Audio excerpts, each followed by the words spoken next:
주 안에서 잘 계셨습니까? 할 수만 있다면 아프지 마시고, 불가능한 얘기죠. 연세 드실수록 또 젊은 분들도 아플 수밖에 없고 힘들 수밖에 없는데, 그럼에도 불구하고 우리의 마음은 서로 간에 건강하시고 평안하시기를 또 이렇게 어른들을 뵈면서 인사를 맞이합니다. 지난주에 이제 광복절 아마 연합예배로 이 중앙교회에서 드린 걸 알고 있습니다. 이제 광복절 되면 우리가 한 가지씩 또 이 국가적 사회 이슈가 되잖아요. 벌써 81주년이 됐잖아요. 그런데 이제 생각해보면 요즘 뭐냐면 말하자면 친일 일제강점기 시대에 일본의 어떠한 일본에 협력했던 밀정은 거의 드러나지 않았고요. 뭐 비밀 요원 같은 거죠. 독립군들을 고발하는 그런 사람들을 밀정이라고 그러죠. 그리고 행정기관들 당시에 일제강점기 때 그렇게 행했던 사람들. 근데 요즘에 이제 사회 이슈가 뭐냐면 그의 후손들에 대해서 말들이 나오고 있죠.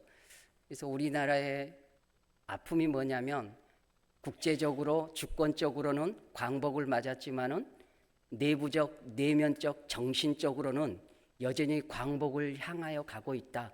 완전한 쟁취가 안 된 사회적 혼란과 갈등이 지금도 있죠. 그 원인은 인정하지 않기 때문에 그렇습니다. 내가 부모를 선택할 수 없고 부모가 자식을 선택할 수 없습니다.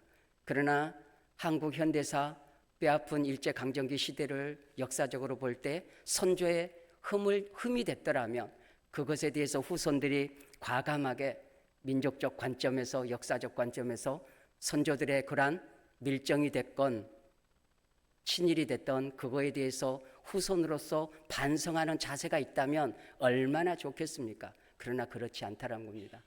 독립운동을 하면 3대가 망하고 거지처럼 살고 친일을 하면 3대가 부하고 여전히 4대까지 지금도 그 재산으로 풍요를 누리는 일제의 잔재가 있다는 것이죠. 이런 부분에서 일본도 여전히 과거사를 반성하지 않고 진정성이 없죠. 그리고 이 안에 민족 안에 통일되지 않은 정신적으로 광복되지 않은 아픔이 여전히 돼 있는데 바라기는 민족적 관점에서 과감하게 후손들이 선조에 대한 부분들을 반성하고 후손으로서 일에 대하여 사회적 합의적인 것들을 드러낸다면 얼마나 좋을까. 그런 바람을 뉴스를 보거나 한국사를 보면서 그런 생각을 해봅니다.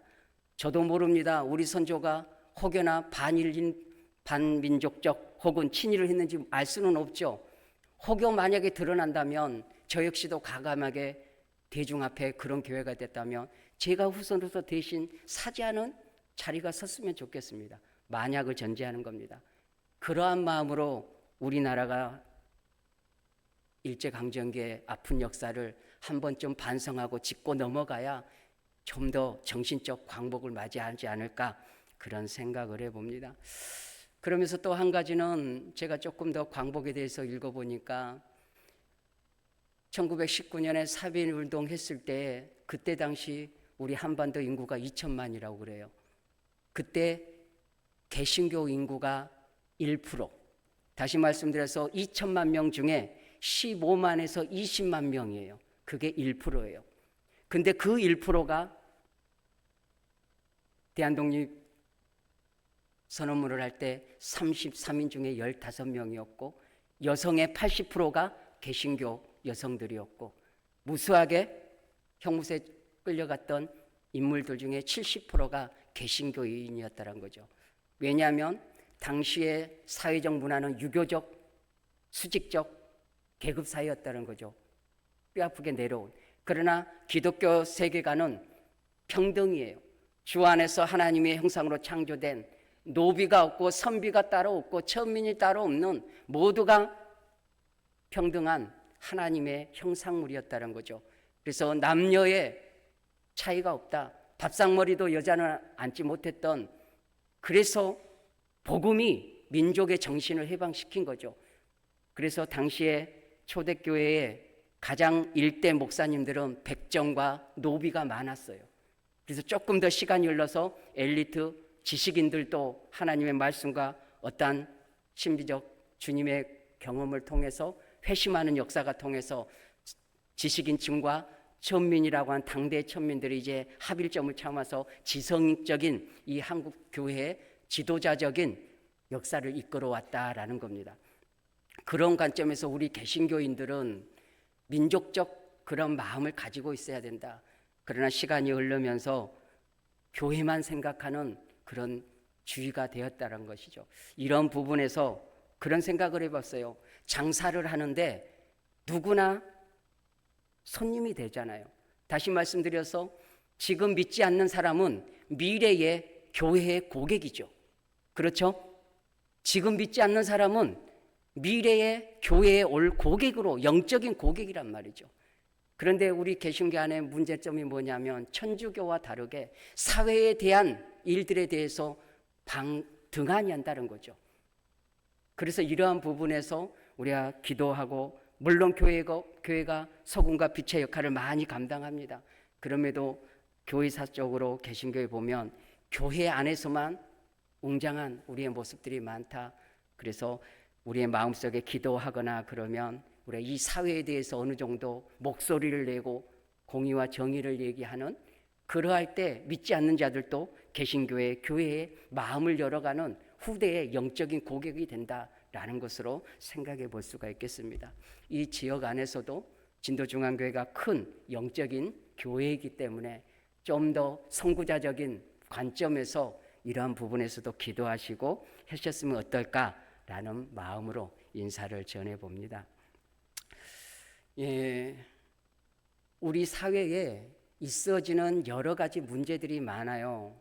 뉴스를 보면, 사건 사고들 보면 그러한 사회적 문제들을 들여다보면 그 원인은 여러 가지가 있겠지만은 인간의 마음과 감정, 또 얼클어진 인간관계, 이러한 것들을 종합적으로 하면 이상 심리적인 상태에서 발생되는 사건 사고들이 많다는 거죠. 묻지마 폭력, 길거리 가는데 모르는 사람을 막 패는 거예요. 이게 이상 심리가 뭐냐면, 야, 저 사람 성격 이상하다 했을 때 그 이상이에요. 평범에서 벗어난 다를 평균치에 벗어난 심리적 상태, 그런 거죠. 우리가 혈압이나 당뇨를 체크하면 고혈압 120에서 80 사이가 정상치라고 하면 그것에 벗어났을 때 130, 180 되면 고혈압이라고 하죠. 이상 고혈압이라고 하는 것처럼. 그래서 심리적으로도 이상 심리적 증상이 났을 때는 그러한 심리적인 것들을 방관하고 방치하면 그러한, 우리 개인도 그럴 수 있고 누군가가 사회적 갈등의 문제를 발생시킬 수 있다라는 여지를 늘 안고 있다라는 겁니다. 그런 관점에서 오늘은 오늘 42편 본문에서 어떻게 보면 본문 자체로서의 핵심도 있겠지만 오늘은 조금 더 수요일이기 때문에 마음을 좀 열고 타이트하게 깐깐하게 우리 마음을 쓰지 않고 좀 더 여유롭게 해서 시편 42편에서 나타나는 이상 심리적 모습, 특히 우울에 대한 진단을 그렇게 내릴 수는 없습니다. 42편 썼던 사람이 우울증이야 라고 진단할 수는 없습니다. 그러나 분명히 42편 시편을 기록한 이 기자의 심정과 신체적 증상과 영적인 상황을 살펴볼 때 충분히 우울증적인 모습이 드러난다라는 것이죠. 그래서 이런 부분을 영적으로, 신체적으로, 심리적으로 우리가 조금 들여다보면서 작게나마 우리가 살면서 이러한 부분들이 있을 때 신체적으로, 심리적으로, 영적으로 어떻게 우리가 회복해 가야 되는지 이걸 좀 더 나눠보고자, 얇지만 그렇게 살펴보고자 합니다. 저도 그렇고 여러분도 그렇고 분명히 살아오시면서 우울적인 그러한 상황이 분명히 있었을 것입니다. 마음이 우울하다, 하늘이 비가 내리고 우중충한 것처럼 마음이 그렇게 어둡고 우중충하다, 이런 표현이죠. 그래서 조금 더 세부적으로 이렇게 가겠습니다. 우리가 몸이 아프면 의뢰 병원 잘 갑니다. 약도 드시고. 그런데 환경적으로 우리가 심리적 마음의 문제는 등한히 할 때가 있고 방치할 때가 있다는 거죠. 경제적 요건도 그럴 수도 있고 아직은 그러한 의식적인 생각이 거기까지 나가지 못하기 때문에 그냥 참고 덮어놓고 그러려니 산다는 거죠. 특히나 연세 드신 분일수록 그러한 일로 당장 피 안 나고 당장 부러지지 않은데 마음은 부러지거나 피가 나지 않아요. 심리적 문제는 눈에 보이지 않기 때문에 더더욱이나. 그리고 당장 사지팔자가 멀쩡하거든요. 그래서 방치하거나 그냥 인내하고 참고 그냥 넘어가는 거거든요. 어르신분들은 더 그런다는 거죠. 그래서 이러한 부분들을 조금 더 심리적 문제를, 특히 우울에 대해서 우리가 생각을 해보고, 우리가 그리스도 안에 있음에도 불구하고, 주님이 우리와 동행함에도 불구하고, 여전히 믿음 안에 있음에도 불구하고 연약한 육신과 삶의 어려움 때문에 분명하게 우울의 마음이 분명히 있다는 겁니다. 먼저는 우리가 인간의 구조를 보면 이제 들어보셨겠지만 한번 저와 같이 해보십니다. 몸, 영혼. 우리는 몸과 영혼으로 구성되어 있다고 그래요. 이제 아시니까 더 설명하지 않겠습니다. 그런데 몸과 영혼은 유기체예요. 하나예요. 우리가 있을 때 사람일 때 영혼이 따로 있고 몸이 따로, 분명히 각각은 있지만 우리가 살아있을 때는 하나예요. 오른발이 가는데 오른손이 안 따라갈 수 없잖아요. 이것처럼 하나라는 거예요. 머리가 가는데 발은 여기다 두고 갈 수 없잖아요. 이것처럼 내 영혼이 저기 가는데 내 몸뚱이는 오지 마라고 할 수가 없다는 거죠. 살아있는 동안은 하나예요. 그래서 영혼이 육체에 영향을 주고 육체는 영혼에게 영향을 줘요. 그 사이에 우리의 마음의 심리적 그 상태가 또 하나가 있어요. 구분은 하지 않지만 분명히 인격의 지정의 속에 정적인 심리적 요소가 우리에게 있다라는 것이죠. 그래서 이거를 좀 더 이해하면서 그렇기 때문에 심리적 문제들을 우리가 이해하고 말씀 안에서 이러한 것들을 혹은 또 심리적 요소를 통해서 우리가 어떻게 도움을 받아야 될지 이걸 좀 더 현대적 관점에서 이해해 볼 필요가 있다라는 것이죠. 이런 문제를 제기해 봅니다. 그리스도 안에 있을 때에 우리가 문제가 있습니까? 없습니까? 예수님 믿을 때 문제가 있습니까? 없습니까? 있죠. 그것이 문제인 것이죠. 우리가 예수님 믿었어요. 정말 믿었어요. 그 은혜를 사모해요.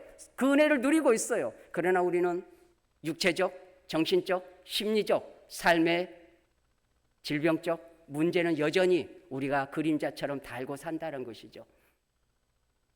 그리스도의 은혜가 부족하거나 하나님의 보살핌이 부족해서가 아니라 이 땅의 삶의 존재적 그 상태는 어쩔 수 없는 그들과 함께 동행하는 삶이라는 거죠.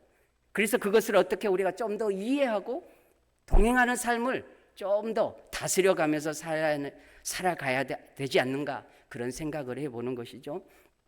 먼저 이 시편 42편에 얼마나 이 기자가 시편을 쓴 사람이 심령이 어려웠던가. 어떤 사람은 혹자는 다윗의 시다, 아들 압살롬이 반역을 일으켰을 때 우리 표현으로 신발도 버선발도 맨발로 도망쳤던, 생명을 유지하게 급급하게 다윗성을 벗어나야 했던 다윗의 심정으로 이 시편이 기록되어졌다라는 주석가들도 있고요.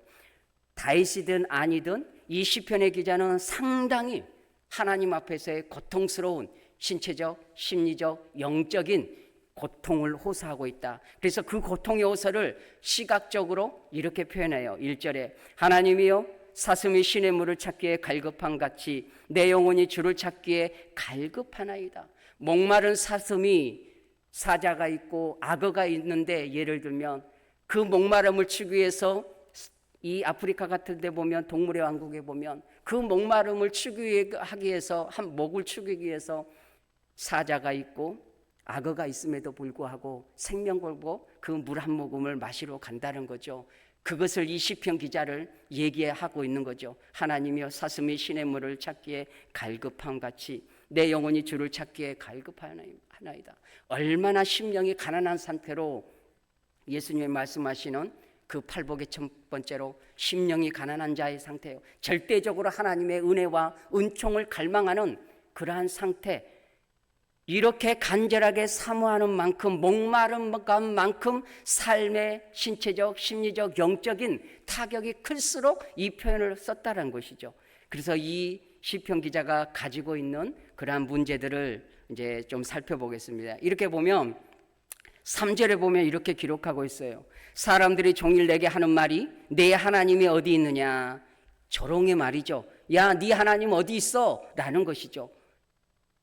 예배 초소에 예배할 수 없는 우리 지금 신약에처럼 진도 중앙교회가 있고 서울 사랑의 교회 있고 목포 사랑의 교회 있고 어디든 주일날 가서 예배 드릴 수 있고 그 예배 드리면 인정이 되는, 물론 섬기는 교회 안에서 예배 드리면 제일 좋지만 그러지 못할 때도 예배 초소에 가서 예배 드릴 수 있단 말이죠. 주일 성수할 수 있단 말이죠. 상황에 따라서. 그러나 구약적 상황과 이 시편 저자의 기자는 다윗과 같이 성전에서 예배 드렸던 그 예배함, 그 예배 속을 사모함을 읽는 거죠. 그래서 조롱하는 거죠. 종일 내게 말하기를 내 하나님이 어디 있느냐. 그만큼 하나님을 경외하고 그를 믿는 이 믿음의 사람이 믿지 않는 사람들한테 손가락질을 당하는 거죠. 조롱하고 비난을 받고 있다라는 거죠. 네 하나님이 어디 있느냐. 내 눈물이 주야로 내 음식이 되었도다. 이게 신체적 증상이에요. 심리적 문제는 신체적 증상이 나타나요. 예를 들면 저혈당이다, 고혈압이다. 그러면 그것으로 끝나지 않고 손이 떨린다든지 식은땀이 난다든지 심장이 벌렁벌렁하니 불안한다든지 분명한 신체적 증상이 동반된다는 거죠. 그래서 이 시편 기자도 그런 거죠. 이 비난과 조롱의 영적인 타격 속에 눈물이 나는 거 그냥 눈물만 나겠습니까? 가슴이 벌렁벌렁거리고 심장이 아프고 마음이 아프다는 거죠. 주야로 내 음식이 되었도다. 종일토록 눈물이 하염없이 가슴을 치며 아픔이 통곡의 소리가, 이 기자가 그렇게 생활을 해왔다. 그러면서 또 보면 이 시편 기자의 상한 마음이 뭐냐. 4절 하반절에 이렇게 했어요. 내가 전에 성의를 지키는 무리와 동행하여 기쁨과 감사의 소리를 내며 그들을 하나님의 집으로 인도하였더니 이제 이 일을 기억하고 내 마음이 상하는도다. 마음이 상하는도다. 여기선 두 가지가 해석돼요. 마음은 영혼의 상태를 나타낼 수도 있고 심리적 상태를, 신체적 증상을 나타내는 데까지 확장해서 해석해 볼 수가 있는 거죠. 마음이 아프다라는 거죠. 마음이 상하도다. 더구나 또 마지막 5절은 중요하기 때문에 5절은 여러분들이 읽어보셨으면 좋겠습니다. 시작.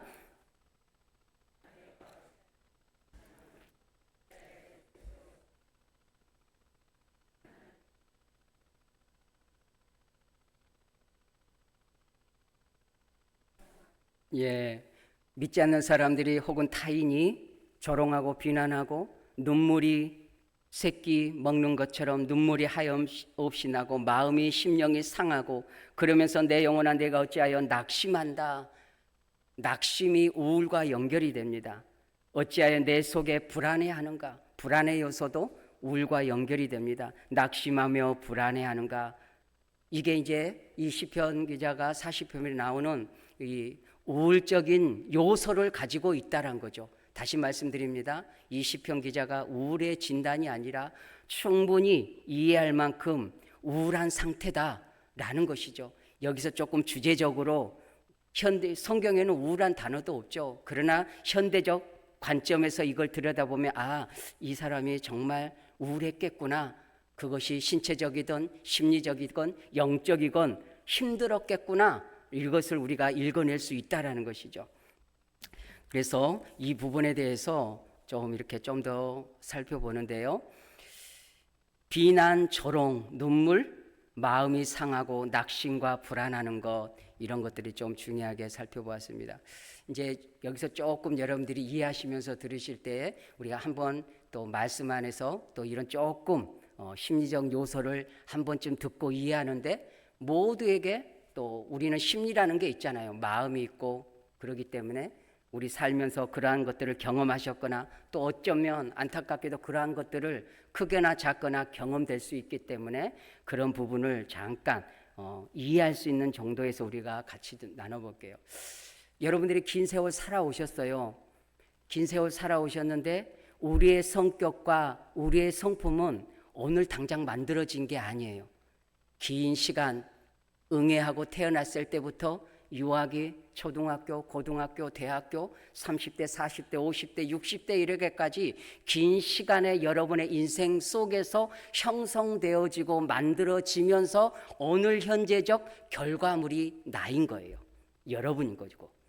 여러분들의 성격, 여러분의 성품, 여러분의 심리적 상태, 그 속에는 이상 심리, 약간 평균에서 벗어난 조금은 다스려야 될 심리적 상태가 나올 수 있다는 것이죠.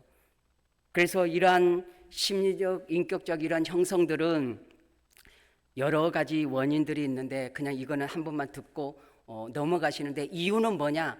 듣고 여러분들 자신을 살펴보시면 좋겠다는 거죠. 목적은 거기 있는 거예요. 아주 작게라도 내 자신을 한 번쯤 들여다보려는 노력이면 만족하겠다라는 거죠.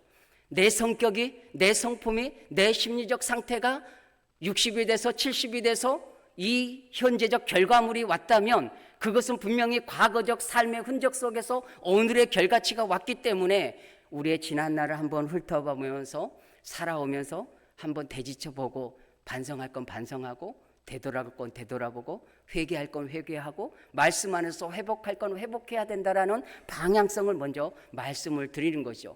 여기에 이것을 이해하시면서 들으시면 아, 장 목사가 저런 의도로 하는구나. 그래서 좀 여유로운 마음으로 들으셨으면 좋겠다 생각을 해본 거죠.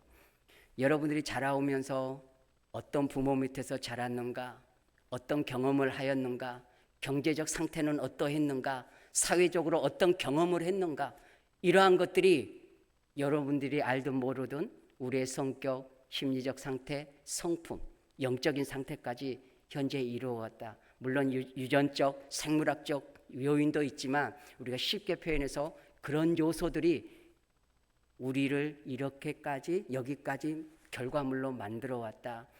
되게 이제 지난 여러분의 연세 드신 분의 삶은 고단했을 겁니다.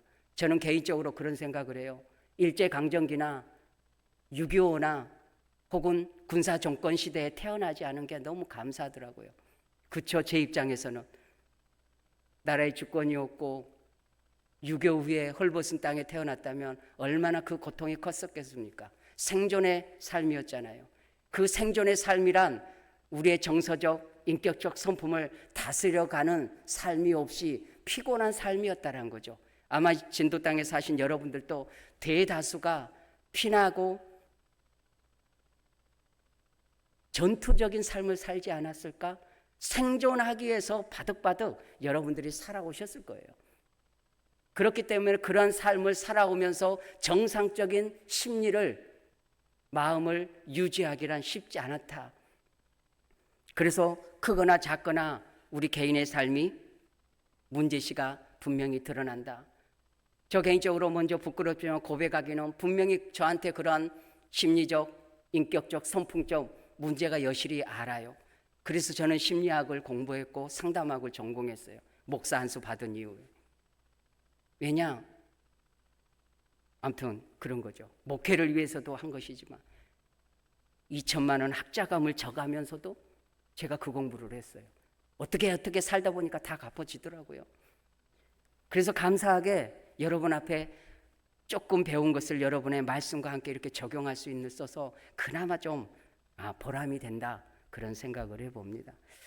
여러분에게 살아오면서 그런 것들이 있어요. 그래서 여기서 한 가지 점검하자면, 적용하자면 지난 날에 대해서 수용하고 인정하고 내려놓음이 필요합니다. 한번 따라해 보십니다.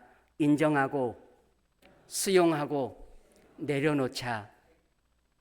부모님에 대해서, 아버지에 대해서, 어머니에 대해서, 형제 자매에 대해서, 이웃에 대해서, 직장 상사에 대해서, 암흑의 친구에 대해서, 내 돈을 떼어먹은 위해서, 나를 험담한 일을 위해서, 얼마나 여러분이 삶에 경험하면서 어두운 경험들이 많겠습니까? 그것에 대해서 인정하고 수용하고 내려놓아야 된다. 그리고 가깝게는 용서할 것은 용서하고 내려놓을 건 내려놓고, 그러한 것이 분명히 있어야 된다라는 것이죠.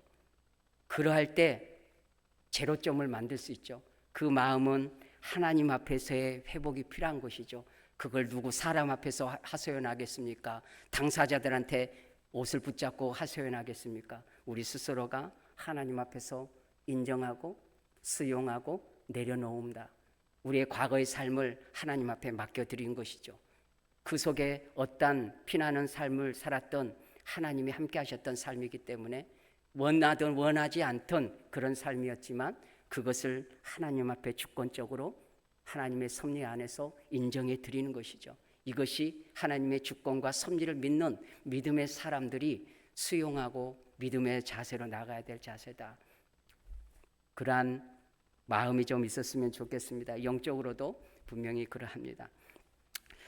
그래서 이제 우울에 대해서는 여러분들이 전문적 지식으로 모르시더라도 대충은 다 아시잖아요. 그래서 시간을 할애해서 저러한 증상이 있으면 우울증으로 진단할 수 있구나.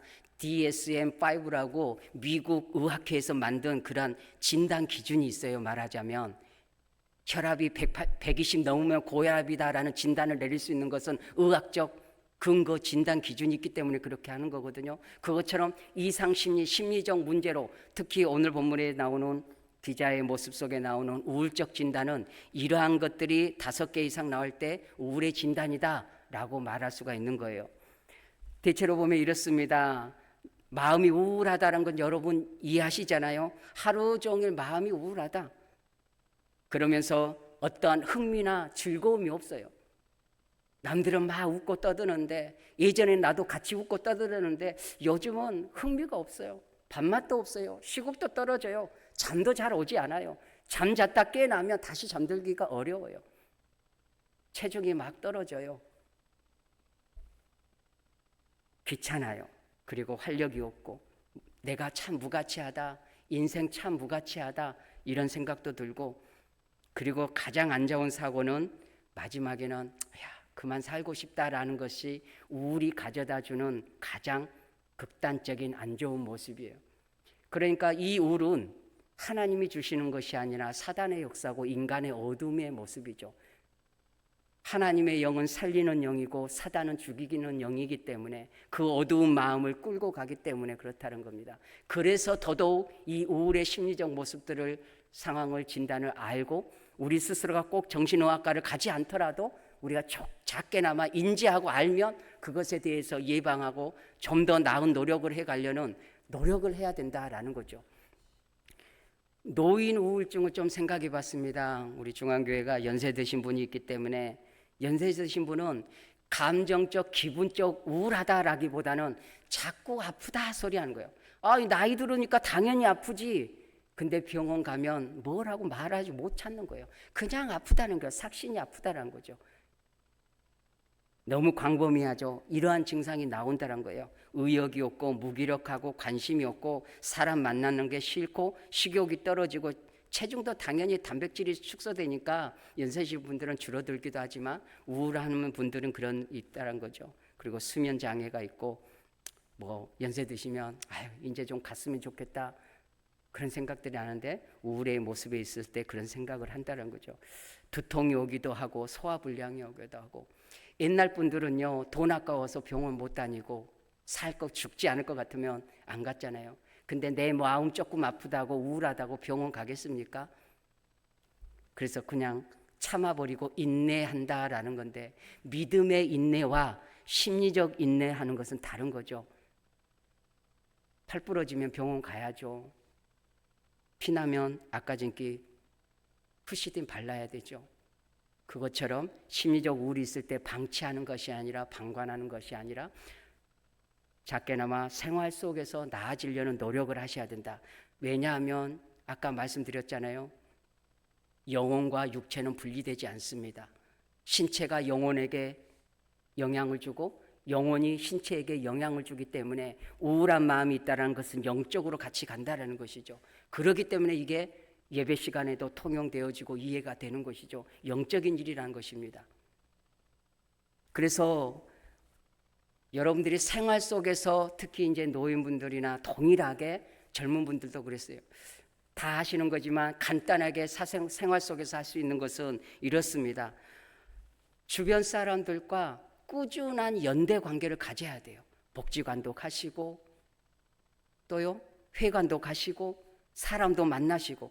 우울이 오면 노인성 우울은 사람을 기피한다는 거죠. 집에만 있게 되어지고 귀찮고 나가는 것도 싫고 그러시면 안 된다라는 거죠. 그리고 규칙적인 생활, 이게 뻔한 얘기인데 학생에게 너 공부해라 이런 얘기 같아요. 그럼에도 불구하고 우리가 좀 이렇게 해봅니다. 수면 시간 그리고 운동 하루에 30분은 꼭 밖에 햇빛을 보시라. 이거 말씀 시간에 병원도 아니고 이러냐? 아니요, 이건 영적인 일과 연결되기 때문에 그렇습니다. 제가 겁이 나서 그렇습니다. 그리고 하실 수만 있으면 저도 취미생활 참 못합니다. 그러나 취미생활 하나는 연세 드실수록 몸이 허락하는 한 걷기 운동이든 뭐든 꼭 하시면 더 좋다. 일반 믿지 않는 사람들은 참 잘합니다. 목포만 가도 골프가 아니라 이런 제가 생각이 합니다. 많은 잔디밭에서 그렇게 심리적 정신적 운동을 해요. 믿는 사람들은 우리가 교회에 오는 거 이게 사회적 활동이죠. 하나님께 예배드리지만은 구역 활동도 귀찮고 힘들어도 꼭 그 활동을 가셔야 돼요. 영적으로도 육체적으로도 더 힘들수록 하셔야 된다라는 것이죠. 이제 우리가 이러한 우울적인 상태 진단 그리고 사회적 집안에서 할 수 있는 아주 간단한 거 말씀드렸는데, 우울한 분들은 정서적으로 자동적 사고가 있어요. 자동적 사고란 뭐냐면 어떤 생각이 상황이 왔을 때 우리는 그것을 해석해요. 누군가의 말을 듣고 해석하고 무엇을 보고 해석을 해요. 잠이 오시기 때문에 저 한번 따라해 보십니다. 누구 말을 듣고 해석하고 무엇을 보고 해석한다. 평생 여러분은 해석하시면서 살아오신 분들이에요. 그렇죠? 무엇을 보건 무엇을 듣건 무엇을 먹건 무엇을 만지건 우리는 의도하지 않건 의도하건 해석하면서 살아와요. 그런데 그 해석 능력이 심리적 상태, 영적인 상태에 따라서 달라진다는 것이죠. 상대편은 그냥 평범하게 한 얘기인데 내 심리적 상태가 우울하거나 꼬아 있다면 기분 나쁘게 들릴 수 있다는 것이죠. 그러나 건강한 상태면 그런 이유가 있겠지 하고 털고 그다지 그 사람의 말을 내 마음에 담아놓지 않는다는 거죠. 그러나 심리적으로 우울하고 불편한 이상 심리가 있을 때는 평범한 일들도 자동적 사고와 불편한 심리 때문에 잘못된 해석을 하면 잘못된 행동이 분명히 나온다는 것이죠. 그리고 웬만하면 그 정도 일이면 스스로 해석하고 누를 수 있고 다스릴 수 있는 정서적, 심리적, 영적 상태가 돼야 되는데 그게 안 되다 보니까 우울뿐만 아니라 분노하고 폭력적이고 사건, 사고가 나는 것이죠. 스스로 정화할 수 있는 건강한 마음의 상태가 되지 않는다라는 것입니다. 그렇기 때문에 우리가 어떠한 것을 해석할 때 부정적이고 짜증스럽고 이런 것들이 나오면 내 마음이 어둡구나, 해석의 렌즈가 어둡구나, 이거를 아셔야 된다는 거죠. 그래서 자동적 사고란 뭐냐면 무슨 일을 볼 때 무슨 말을 들을 때 내 안에서 해석을 바꾸면 된다는 거죠. 우리가 그래요. 반사라는 거 있어요. 한번 따라해 보세요. 손을 열려서 유치하지만 해보세요. 반사. 누가 나쁜 말 한다. 마음으로요. 반사. 내가 받지 않으면 그 쓴 말이 내 마음에 박히지 않는 거죠. 쉽지는 않습니다. 저도 늘 실패합니다. 그러나 포기하면 안 되잖아요.